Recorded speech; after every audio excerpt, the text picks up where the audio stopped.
Welcome to this class. Welcome to this class. Today we have a very special topic on physics: heat capacity and specific heat capacity.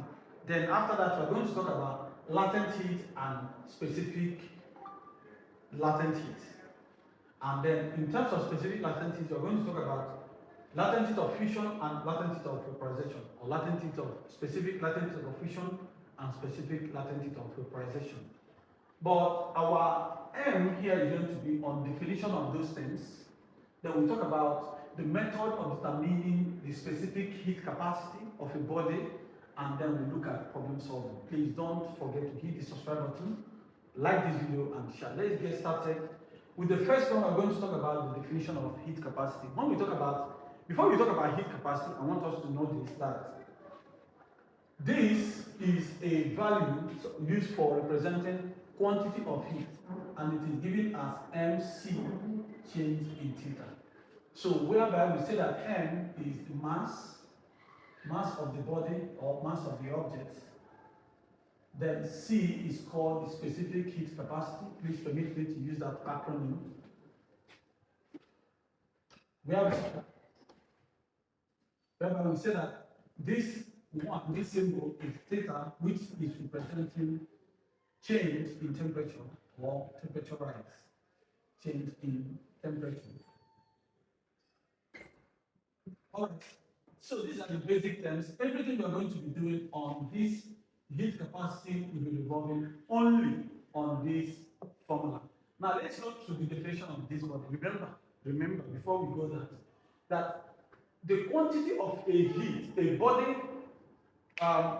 is able to gain heat or be able to lose heat. The amount of heat he loses or gains is based on this formula. If a body is 50 kg, the mass is given, then the nature of the body, which is called the specific heat capacity of the body, and the temperature change between when the body was and before the heat was started to apply, or a temperature at a given point of the body when the heat was removed from the body. So these are very important terms we need to know before we go into the full calculation, because sometimes when a problem is given, you find it very difficult to go into problem solving because you do not understand the terms of that body. But in this class, we're going to handle it. Now, another one we should do is, what is heat capacity?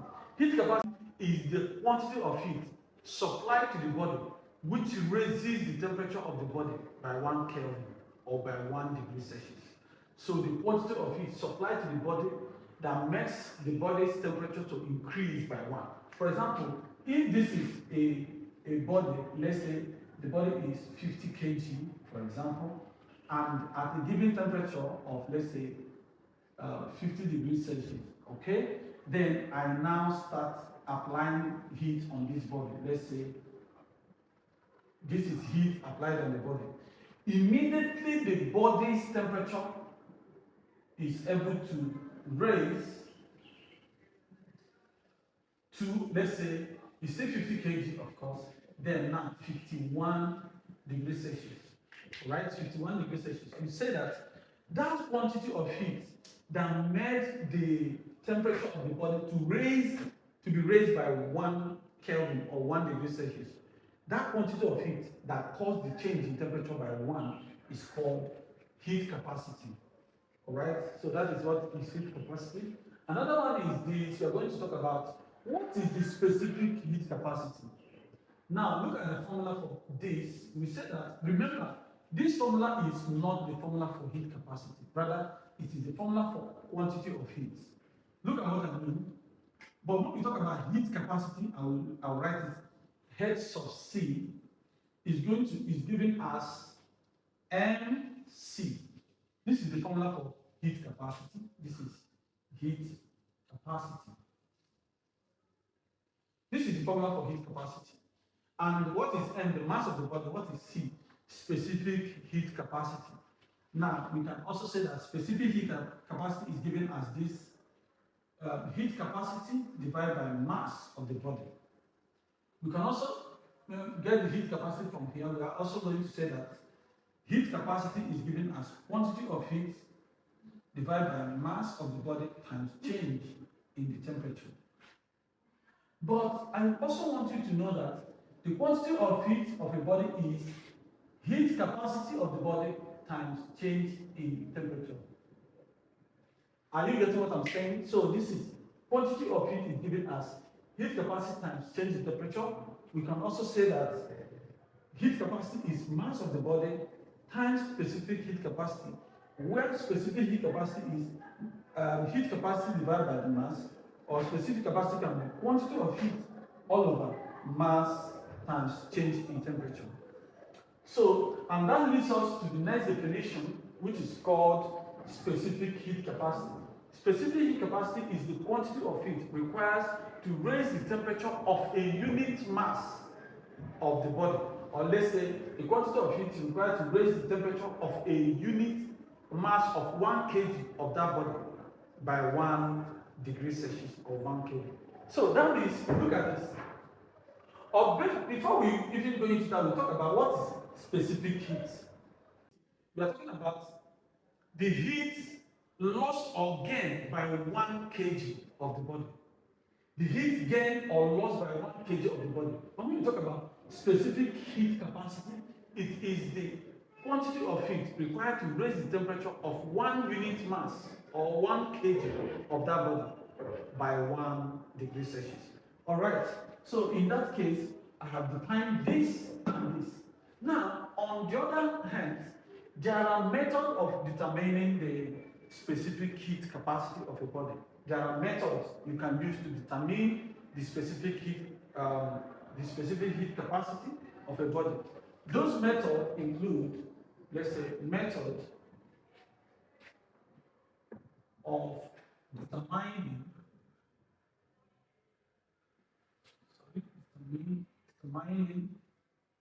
the specific heat capacity of a body. And this is a practical thing. It's something that should be done in the laboratory. Number one is method of mixture. Method of mixture.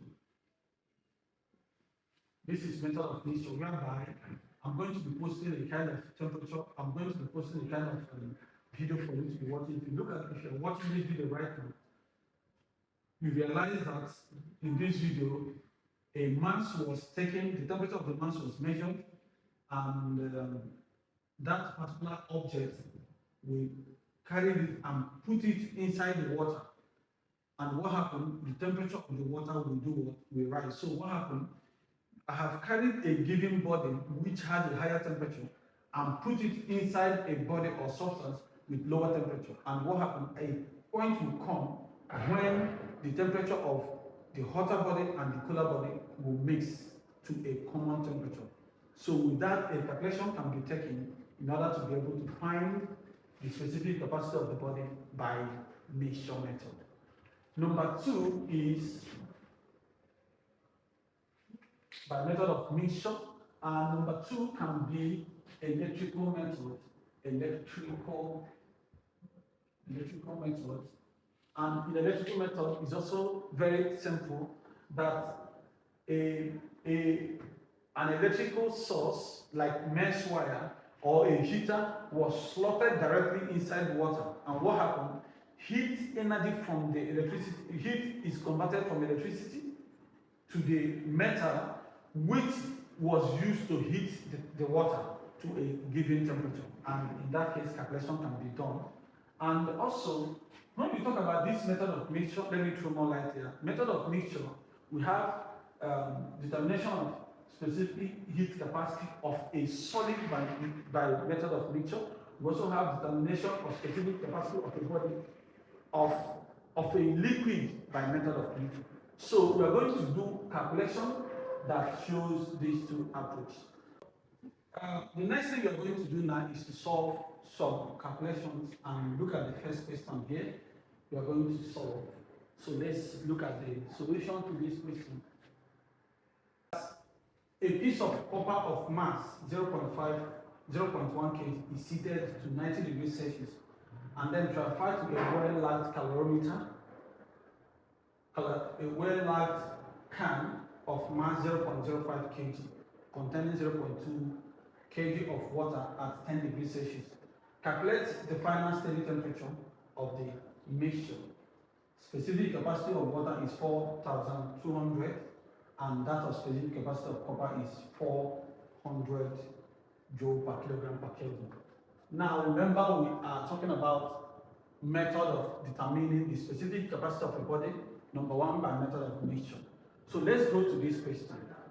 Let's start by, I'm going to show you steps on how to solve this kind of question. Step one means to identify the substances given.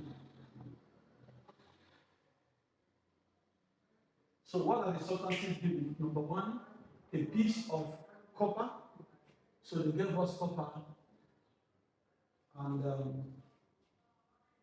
heated and then transferred a well-liked copper. Okay, number two is copper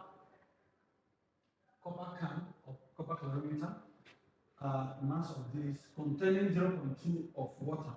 So we have water, right? So these are three substances three substances were given in this question. So step two, you will never fail if you follow these steps. Step two means write the quantity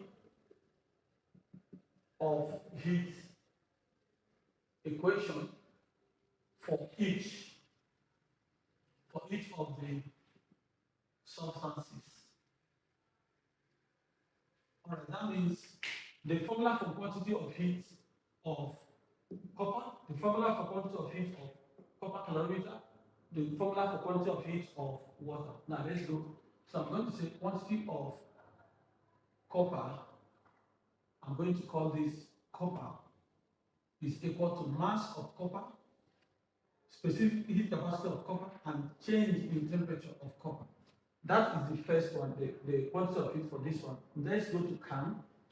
Quantity of, let me call it can, yes, Ca is equal to mass of Ca, specific capacity of Ca, and change in temperature of Ca. Then the next one is quantity of heat for water is equal to mass of water, specific capacity of water, and change in temperature of water. All right, these are the major quantity of heat for each of the substances I identified from the question. Step three, let me put it here. Step three, put in the parameters. Substitute the values for each of them. Substitute, or let's say evaluate. Evaluate the parameters.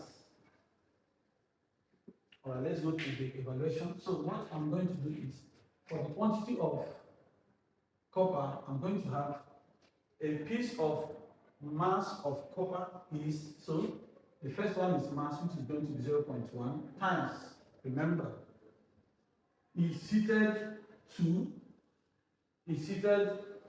this. Now, what is specific capacity of copper? Specific heat capacity of copper is 400. So this is 400 times. Change in temperature is another place we need some technicality. In change in temperature, what is the final steady temperature? We are looking for this final steady temperature. So, but in this case, the temperature of the copper was what? A copper of mass is heated to, the temperature is 90. And the final steady temperature, I do not know. I'm going to say 90 minus the temperature, the final temperature. So I'm going to use theta sub f for that. So this is going to be 90 minus theta sub f. So this is the first equation. Let me go to the second one for calorimeter. So what is mass of calorimeter? And then transfer to a well-large copper calorimeter of 0.05 times. Since it's copper, it's still going to have the same specific heat capacity, which is going to be 400 times. Now, the copper calorimeter is what was used to put the water. It is what is containing the water. So in that case, the same temperature of water will be the same temperature of the calorimeter. So the temperature of water is 10, but remember that the final temperature must be bigger than the temperature of 10 degrees Celsius. So I'm going to say final temperature minus 10 degrees. Then the last one, which is quantity for water. I don't know the mass of water was given as 0.2.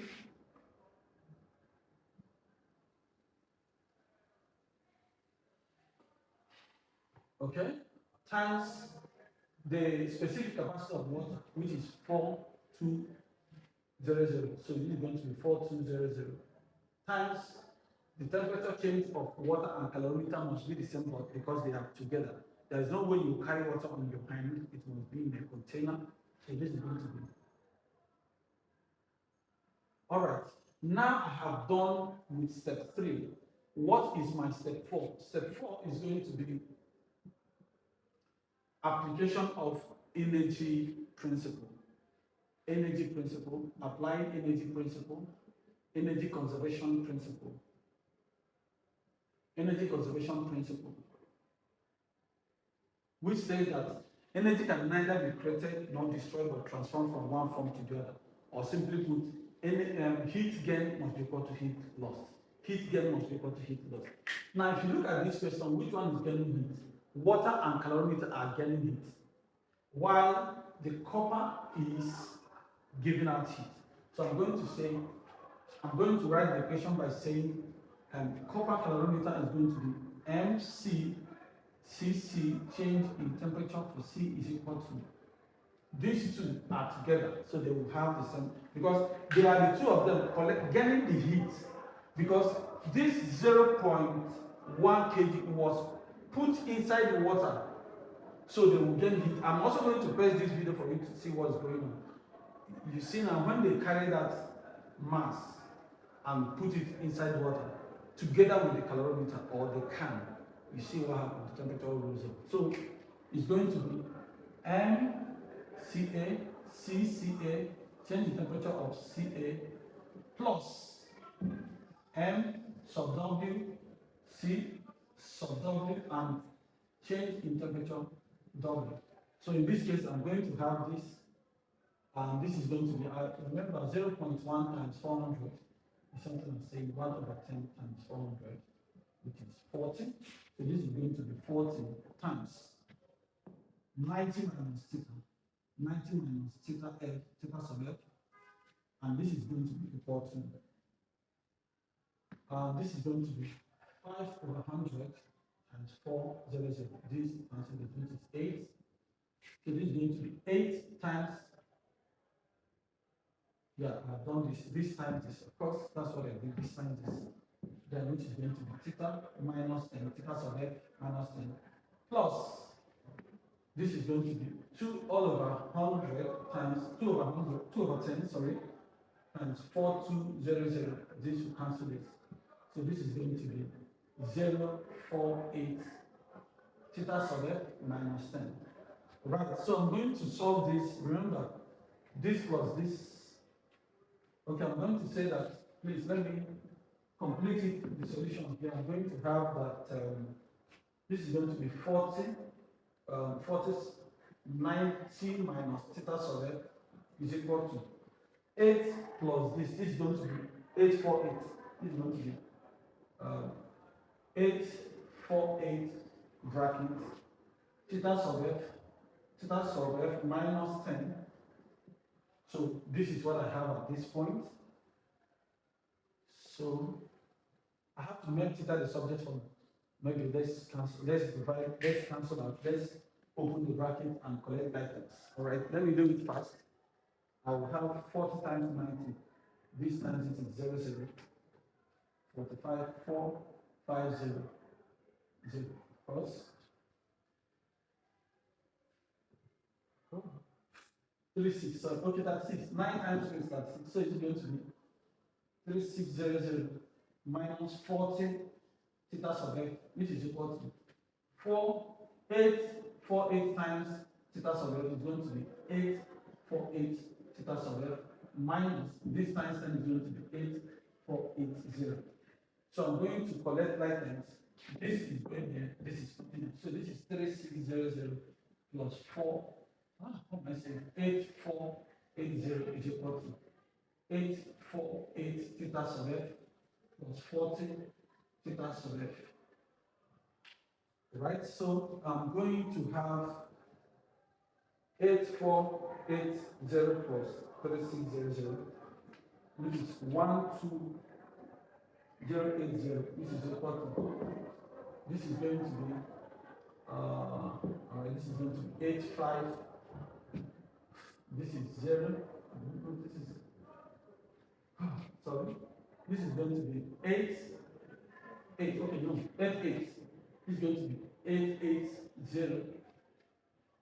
888. Theta sub f. 848 plus 40. 888. Therefore, theta sub f is equal to 12080 divided by 888. It is equal to 12080 divided by 888, which is 13.6 degrees Celsius. All right, this is the final steady temperature for this question. I will be bringing another question for us to solve. After that, we'll go into latent heat and specific latent heat. Remember that you need to follow step 1, step 2, step 3, step 4. Once you reach step 4, step 5 is going to be looking for the unknown. All right, we are solving the next question. Let's solve number 2 question. This is number 2. We are still under heat capacity and specific heat capacity, but under this topic, methods of determination of specific capacity by method of mixture, and method of determining the specific capacity by method of mixture. We are still in method of mixture.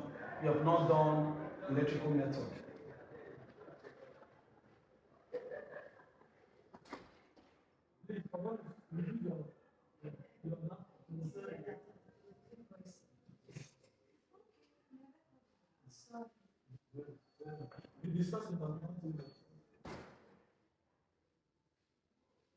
Alright, so like I said before in the part 1, I'm going to solve this question, but you must follow steps.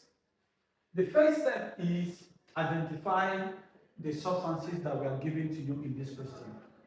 I didn't even read it, but then a piece of copper weighing 400 grams is heated to 100 degrees Celsius and then quickly transferred to a copper calorimeter of mass 10 kg containing 100 grams of liquid of an unknown specific capacity at 30 degrees Celsius.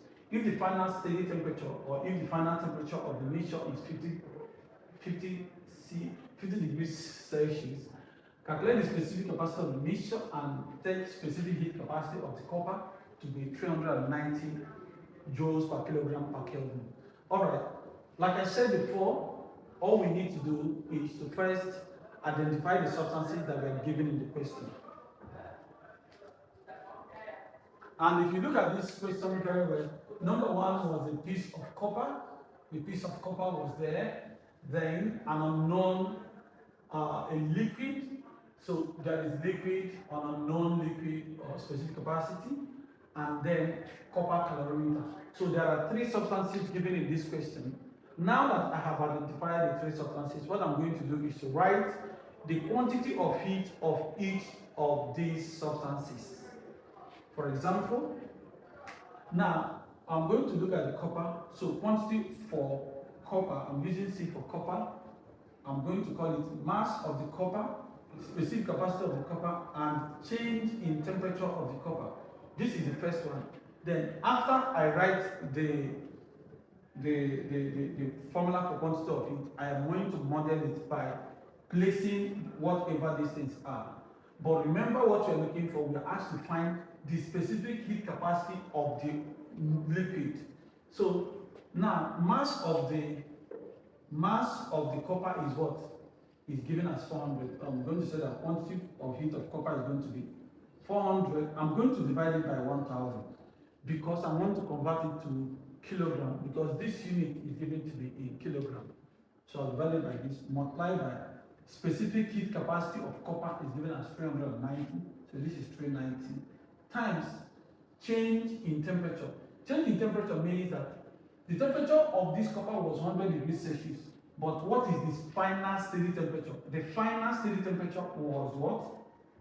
is given as 50. So it's going to be 100 minus 50. So whenever you get to this change in temperature, look for the final steady temperature and subtract it from the temperature of the body. In this case, the temperature is temperature of copper. I'm going to find its final steady temperature and subtract it from the temperature of that copper. Whether it is big, if the temperature of this one is bigger, I will subtract it from this one. If this one is bigger, I must have a positive answer. So I'll cancel this, will cancel this, this will cancel this, and this is cancelling this. I will say that quantity of heat for copper is given as 4 times 39 times 50. You can just say 4 times 39 times 50. I have 7800 joule. This is the quantity of heat for copper. I'm keeping it. So I'm looking for another one, copper calorimeter. So I will say quantity of heat of cal. I'll call it cal. It's going to be mass of the calorimeter, specific capacity of calorimeter times change in temperature of calorimeter. This is step 1. We're still in step. No, this is step 2. Identifying the substances. Step 1. Then write the quantity of heat, model the quantity of heat of each of those substances, and then plot in their parameters. That's what I'm doing right now. So according to this, and then quickly transfer a copper calorimeter of mass 10. So the mass is what? 10 gram over 1000 times copper. Every copper must have the specific capacity of 390. So 390. Sometimes some textbook will use 400. Some textbooks are using 390. Anyone they give you use because it's just a custom. Then times what is the temperature of the copper calorimeter? The copper calorimeter of liquid of unknown. The temperature of copper calorimeter must be the same temperature of the liquid, because the liquid you can't carry it in your hand. That liquid must be in a container. So I am going to be using the temperature of the container as the same as the temperature of the liquid. They are the same. And that is going to be, and what is the final steady temperature is 50. In this case, I'm going to say 50 minus 30, because if I say 50 minus 30, I'm going to have a positive answer. So that is going to be 20. I am sure you are getting what I'm doing. So I will cancel this, cancel this, cancel this, cancel this, cancel this, cancel this. Therefore, quantity of calorimeter is going to be 339 times 2, 1878. You know? Yes, 78 joules. So calorimeter is giving me 78 joules. I'm going to look for the quantity for water. Quantity of heat for water. No, not water. Liquid. So it's liquid. So I'm going to go for mass of the liquid, specific capacity of the liquid times change in temperature of the liquid. So what is the mass of the liquid? It said copper calorimeter containing 100 grams of liquid of unknown specific heat capacity at this. All right. I'm going to find, I think I'm missing something. I need to find the of mass 10 kg containing 100 grams of liquid. So this 100 grams is for the liquid, so I'm going to have quantity of liquid is going to be 100 over 1000. Remember when I'm dividing by 1000 to convert it to kg, times specific capacity of the liquid. That is what I'm looking for. Unknown specific heat capacity. The liquid does not have any specific capacity, so I'm going to call it C sub L, times change in temperature is going to be 20, because 50 minus 30 is 20, because it will share the same change in temperature with that of the copper calorimeter, because copper calorimeter and the liquid are together. So this is going to be 20. So I'll cancel this, cancel this, this cancel this, this cancel this. So quantity of heat of liquid is given as 20 C sub L. All right, this is step 1 and step 2 done. Step 3 is going to be applying heat gain, heat loss principle. What I mean is this: whenever two things are mixed in this method of mixture, what we do is, which one is giving out heat and which one is getting heat. And from this place, you will know that this copper, which has the highest temperature, is supplying heat, while calorimeter and the liquid are getting heat. So I'm going to say that for that reason, I'm going to have 7800 is the copper, is the copper, which is 100 degrees Celsius, which is given a heat, is going to be equal to heat gained by calorimeter. Calorimeter has 78 plus heat gained by the liquid, which is 20 C sub L. So I'm going to do this minus this divided by 20. T is going to be equal to 7800 minus 78 divided by 20 is going to be 386.1. Because it's specific heat capacity, I'm going to write joule per kilogram per Kelvin. This is the answer to this question. Let's now go into latent heat and specific latent heat. Keep watching and also remember to hit the subscribe button, share this video, like and comment. Alright, let's talk about latent heat of fission, or let's say latent heat. When we talk about latent heat, we mean that when we talk about this latent heat, we're talking about heat gain or heat loss that leads to a change of state of a substance without a change in temperature. A heat. Now, in terms of latent heat, you have latent heat of fission and latent heat of vaporization. When we talk about latent heat of fission, we are talking about heat loss or gain that changes solid to liquid, or that changes liquid to solid without a change in temperature. When we talk about latent heat of vaporization, we are talking about a change of state between liquid to gas or from gas to liquid. And this is called, it is defined as the quantity of heat gain that changes a substance from its liquid form to its gaseous form without a change in temperature. Or it is the quantity of heat absorbed or lost. Am I saying that? What am I saying? Whenever heat gain is from liquid to gas and heat loss is from gas to liquid without change in temperature. So whenever you talk about latent heat of fission, latent heat of vaporization, we are talking about a change of state or change of phase. And the question has always come, why is that temperature not changing? The idea is that the temperature couldn't sense it because the energy, that kind of energy was a bonding energy, which is used in breaking from one state to the other. It's kind of energy which was used in breaking the intermolecular forces between a given substance while it is in change of state or while it is on transit.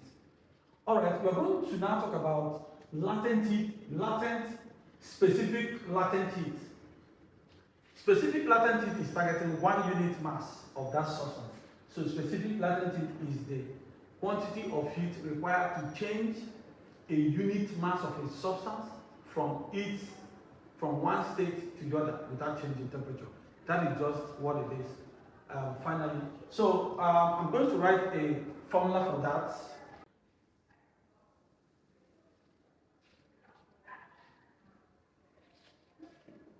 All right, so when we talk about this, we are now saying that quantity of heat is still quantity of heat, or let me say quantity of heat for latent is equal to mass of the substance and its latent heat. This formula is latent heat. So when heat capacity is targeting this, heat capacity is targeting MC. Latent heat. No. I won't get that. I won't do that. So, sorry, I won't do that. See what I will do. This is the right thing to do. When a quantity of heat that has no interest in change of state is given as this. But when we talk about quantity of heat which targets change of state, you use this. Because they are all quantity of heat. They are all quantity of heat. But one thing is that this one is involved in changing of state from one state to the other. We are now going to combine both specific heat capacity and latent heat of fission, or specific latent heat of fission, all of them in one. So I'm going to say that this is latent heat or fusion, or vaporization, or whatever. Everything is here. Now, let me go to the one we call heating, because probably heating curve, personally, I like using this curve to explain everything about latent heat. Look at what I was saying. Let's assume this is a graph. In this graph, we have, let's say, I'm going to give this place temperature in degrees Celsius, and I'm going to be giving, let's say, energy at this point, E in joules, let's say theta in degrees Celsius. All right.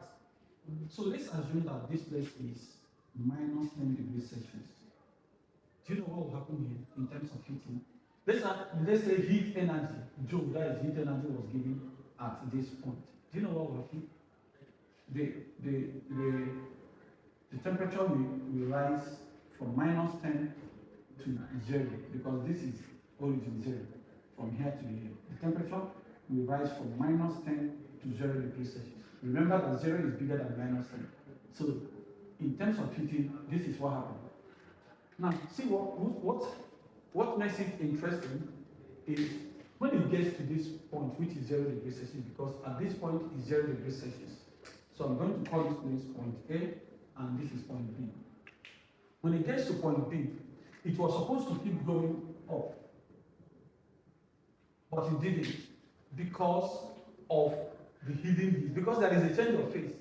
I am using water basically to do this explanation. Other substances may not have zero at the point of change of phase. So at this point, I'm going to say fission. So when it gets here, it doesn't continue moving up. Rather, what happens is this. It will now linger. It takes time. So from this B to C, that is when it will get to before it now starts moving. So this is a wrong approach. This is what happens. So when I'm heating minus 10 degrees Celsius, maybe an ice block, a solid water, and this is solid heat substance, like let's say ice block. So at minus 10 degrees Celsius, it will get to 0. When it gets to 0, because 0 is all about change of state, what happens? It takes time before it continues again. So what happens between B to C is what we call the latent heat. So at this point, I'm going to say that this is going to be ML, while what happens between A to B is going to be MC change in theta. Then what happens between, let's say, the temperature will keep on increasing until it gets to a particular temperature. Let's say 100 degrees Celsius. When it gets to 100 degrees Celsius, you know what will happen? When it gets to 100 degrees Celsius, it cannot continue. It's also going to linger again. Why? Because another change of state has come in, so it will also have latent heat. But this one is going to be latent heat of fusion, but this place is going to be what? Latent heat of vaporization. So these are different stages for water. Whenever water is changing, whenever heating is done for a solid substance, especially water or ice block. So this is the heating curve. When it comes to cooling curve, a different thing is done, a different approach, different experience is going to happen here. Because the water is going to lose heat from 100 degrees Celsius, it's losing heat. When it gets to 0, it's also going to take time before it goes down. So I'm going to be coming up with a question that will help us solve the question, get put. The third question on this topic, specific capacity and heat capacity and all the rest of them, we are going to do electricity on the next video. So let's go. You said a piece of copper of mass 300 grams at a temperature of 950 degrees Celsius is quickly transferred to a vessel of negligible heat capacity containing water 250 grams at 25 degrees Celsius. If the final steady temperature of the mixture is 100 degrees Celsius, calculate the mass of water that will boil away. Specific capacity of water is 4,200 joules per kilogram per Kelvin. Specific capacity of copper is 100 joules per kilogram per Kelvin. And specific latent heat of vaporization of steam is 2.26 million joule per kilogram. All right. If you have followed what I have done in the part 1 and part 2, this is the third one. Now let's go. For me to be able to explain this better, I'm going to use a graph. So in this graph, I'm going to have, this is going to be temperature, theta degrees Celsius. Then I'm going to have energy, which is joule. This is origin. All right, I'm going to have two substances. Remember, the first one is the copper, and the other one is water. These are the two substances I have. But in this case, since latent heat is involved, I'm going to have that. Let's say this is 950 degrees Celsius. That is for copper. So what happens? Copper is going to lose heat.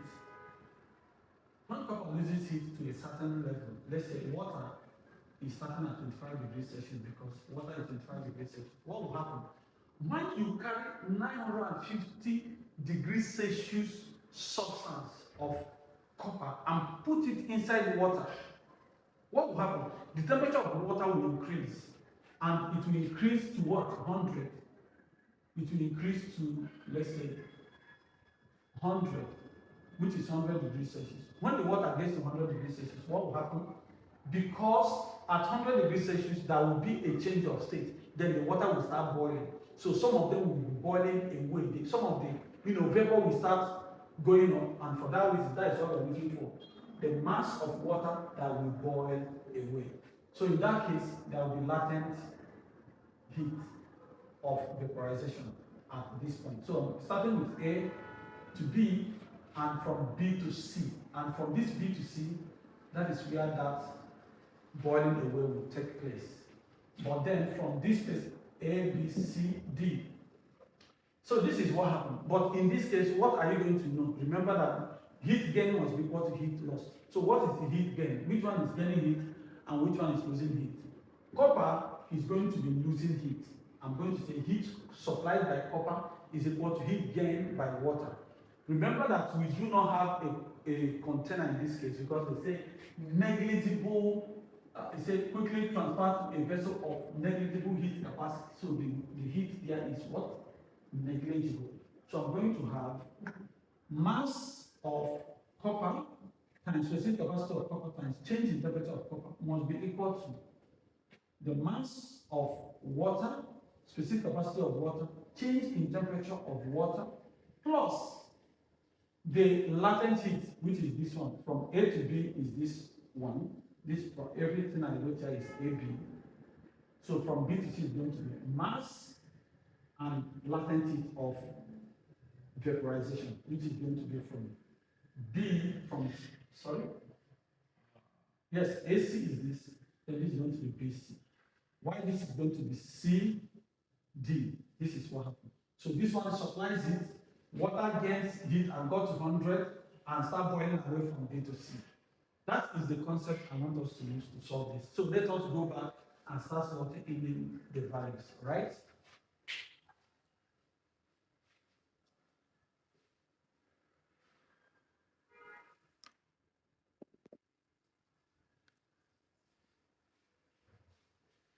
All right, so in this case, I'm going to have that mass of copper is 300. So mass of copper is 300 all over 1,000.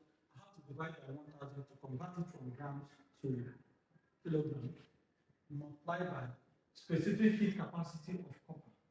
And specific heat capacity of copper is 400, so this is going to be 400 times change in temperature from 950 to 100, which is 850, is equal to mass of water.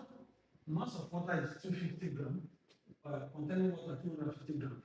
So 250 grams divided by 1,000 is 70 times specific heat capacity of water, which is 4200 times change in temperature of water from 100 to minus 25, which is 75. Then plus from B to C, which is latent heat of vaporization of water. Mass of the water that boils away, which I'm looking for, times 2261234. This is the latent heat of vaporization of water. All right, or latent heat of steam. Okay, so let's do 1, 2, 3, 1, 2, 3. 1, 2, 3, 1, 2, 3. So everything here is going to be,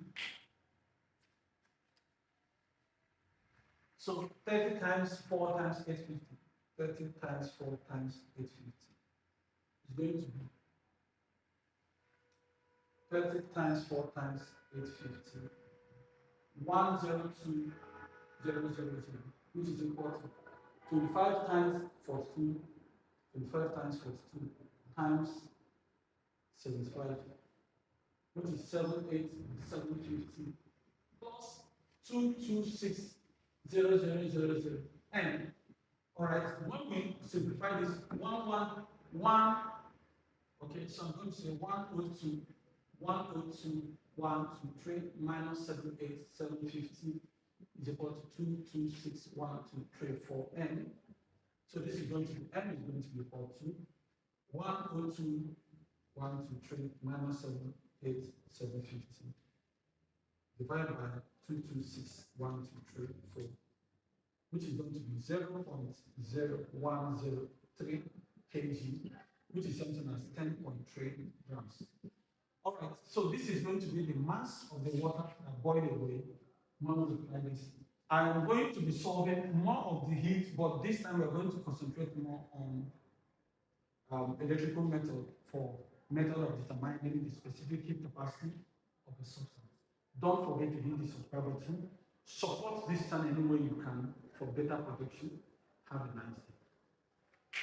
I think this is going to be, let us do this and finish with this topic. And when we talk about electrical method, finding the specific heat capacity, remember, electrical method is simply saying that we have a method of determining the specific heat capacity of a substance by electrical means. And that is what I want to explain. And I'll follow up with this calculation to end this section.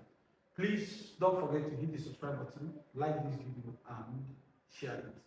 Also comment. All right. In this electrical method, I want us to first understand that we have quantity of heat. The same way we have quantity of heat, we have quantity of electricity. So, and in this way, we now say that current is equal to quantity of heat per time. Such that we say that the quantity of electricity is equal to current times time. So having this in mind, it is easier for us to be able to find the quantity of heat that will be converted to, quantity of electricity that will be converted into heat, because energy can neither be created nor destroyed but converted from one form to the other. So we need electrical energy that is converted into heat. Work done by electrical energy is given as quantity of heat, quantity of electricity times the potential difference, right? So in this case, we have that. In this case, I'm going to conclude by, now according to Ohm's law, V is equal to I R, right? So electrical energy, work done by electrical energy is given as work done by electrical energy. Let me call it W sub E is equal to IVT, because this is work done by electrical energy is equal to IVT. But remember that electrical power is given as work over time, such that IVT over T, which is IV. So when we talk about electrical power, I'm looking for IV. But when we are talking about work done by electrical energy, I'm going to be using IVT. Now, according to the principle of conservation of energy, thank you very much. Thank you. So according to the work done by electrical energy, we say that energy can neither be created nor destroyed or converted from one form to the other. So from electrical energy to heat energy, we are going to say that IVT is going to be equal to MC change in theta, right? So with this understanding, we are going to form and do this calculation. All right, let's get ahead. We now have this question which says that a 1.2 kW immersion heater is used to supply energy for 75 seconds the energy used or the energy supplied is used to heat 800 grams of paraffin in a calorimeter of heat capacity 42.5 joule per kilogram from 20 degrees Celsius to 66 degrees Celsius. Calculate the specific heat capacity of the paraffin. All right. In this case, I have electrical energy which is work done by electricity or electrical energy. I'm going to say that they are given as, I prefer this, IVT. But then we also show that power is equal to IV. All right, having this in mind, but we know that this is true, that electrical energy is equal to this. But let's go what we have. We have that power is equal to 1.2 times 1000. This is watts. Power is measured in watts. And the time is given as 75 seconds. Energy supplied. All right. So, but we know that, but we still know that electrical energy, work done by electrical energy is given as power times time. So this can go, and this can go. These three equations can help us. All right, let's continue moving. But in this case, what happened? When that energy was supplied to the calorimeter has gained energy, and the water or the paraffin has also gained energy. So heat supplied by electrical energy, which is power times time, is equal to the quantity of heat of the calorimeter, which is MC changed in theta, plus quantity of heat for the water, so which is also MC changed in theta, but this one sub W, this one sub C. But look at what they said. They said that calorimeter of heat capacity. So in place of this calorimeter, remember I told you that heat capacity is given as MC. Alright? So I'm going to have that power, which is 1200 times 75 is going to be equal to. In place of this calorimeter, MC is already given as 42.5. This is 42.5 times. Change in temperature is going to be from this to this, which is going to be 46. Plus quantity of heat for water. Not water, please, paraffin. Paraffin is 800 all over 1000. Should I do? Okay, I'm not even doing that conversion. So let me continue with 800. 800 times specific heat capacity of the paraffin, which I do not know, I will call it C, times change in temperature, which is still going to be 46. So I'm going to simplify this and then make C the subject for me. Let me get my helping device. Calculating device, I'll have 1200 times 75. So I'm having 90 is equal to 42.5 times 46, which is 1955 plus 800 times 46, which is 36800 C. I'm looking for C, which is the specific heat capacity of the paraffin. So this minus this. So 900, 9,000, 90,000 minus 1955, which is 88045 divided by 36800 equal to C. This implies that C is equal to divided by 36800, which is equal to 2.393 joule per kilogram, no, joule per gram per Kelvin.